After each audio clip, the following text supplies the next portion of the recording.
this. Now there's a square root involved, so we're going to be sort of suitably needing to follow that carefully. All right, so we've got u. Well, u is just 1 minus 3x. So u dash, or du dx, is just negative 3. All right, that's fair enough.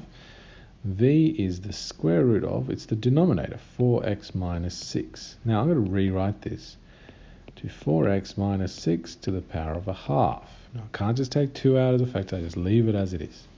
So v dash, I've got to use function of a function rule. Okay, so I take the half, power of a half, I bring it down the front. Then what's inside the bracket stays the same. And then I reduce the power by 1. So 1 minus 1 is negative a half. Multiply that by the derivative of what's on the inside, which is just 4.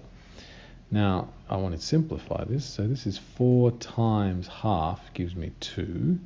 So it's just 2 outside of 4x minus 6 to the negative a half. And for our purposes of finding the derivative using the quotient rule, I'm going to leave it as negative index and fiddle around with it as we go along. So y dash, remember that's another notation, or dy dx, it's the same thing. Okay, so it's a v u dash. So 4x, well, this one I'll just write as a square root. Square root of 4x minus 6 times negative 3 minus uv dash. So it's 1 minus 3x times 2 4x minus 6 to the negative a half over v squared. Now that is the square root of 4x minus 6 all squared. All right, now that looks really messy, but we're going to deal with it in a second, well, as we go. Okay, let's think about the first one. This one I'm going to bring the negative 3 to the front of the root because that's just nicer to look at and easier to sort of not have that symbol.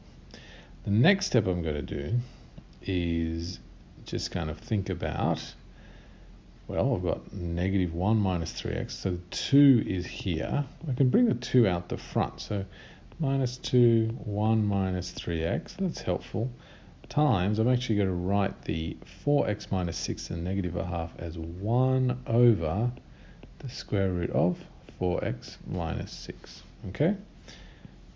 Over, now, square root of 4x minus 6 squared, well, what happens when you square a square root? Well, it just undoes it. It's like, if I square the square root of 2, I just get back to 2. Exactly the same thing. So I just end up with 4x minus 6 in the denominator. Okay, all right. See how I'm just taking each step as it comes. Just doing a little bit at a time. Don't overdo it. Equals minus 3, 4x minus 6. Now, what I'm going to do with this one is I'm going to write it as a fraction over 1. Now, you'll see in a second why that is.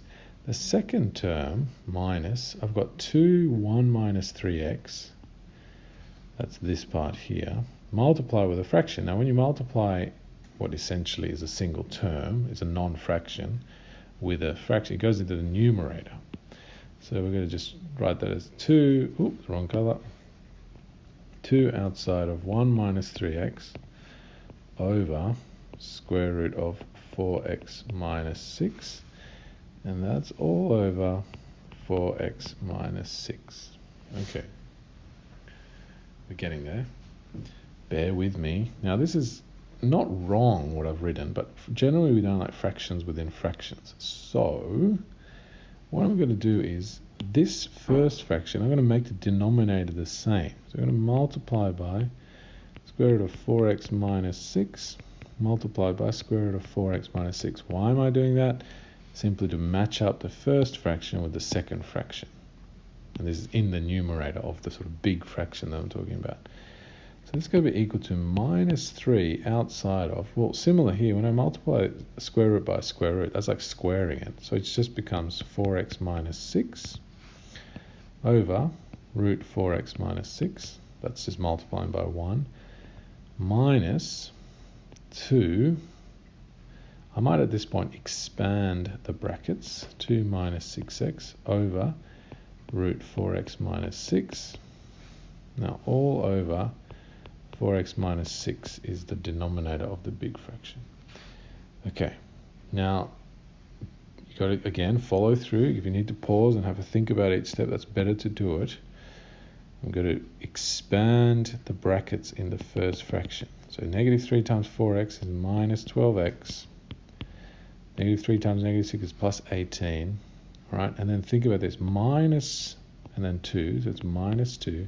Then I've got a minus 6. So it's going to be plus 6x over square root of 4x minus 6. Now here I'm going to write 4x minus 6 over 1. So I've got a fraction over a fraction. Now there's a technique here where fraction over a fraction, you say outside on top, it's multiplication, inside on the bottom, multiplication. Outside on top, inside on the bottom.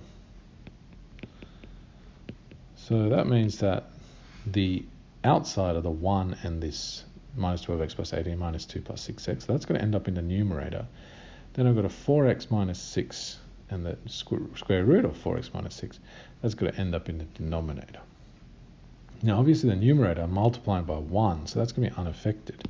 So what I'm going to do, I'm just going to simply simplify. I'm just going to simplify the numerator here. So 18 minus 2 is 16.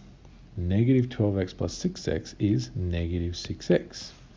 That's my numerator. Then the denominator, I'm going to have square root of 4x minus 6 times 4x minus 6. Now surely there's a way to do that, and there is.